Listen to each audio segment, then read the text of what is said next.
Ağır gidelim. Şöyle çek. O öyle olmaz. Dur bir dakika.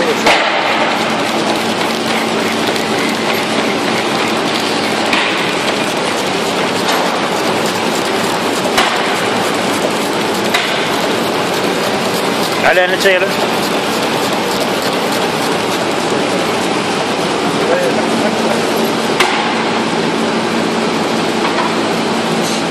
Ben şey de diyeyim Cevap. Cevap şey de diyeyim. Her yabancı olsa böyle derdi.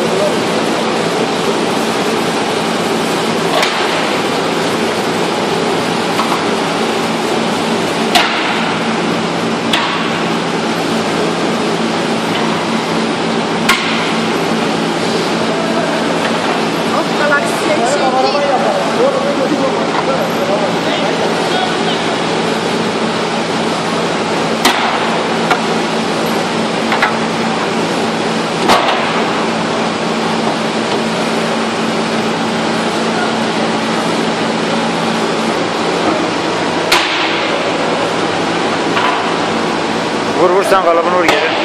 Elini çekti kalıp. Elini çek.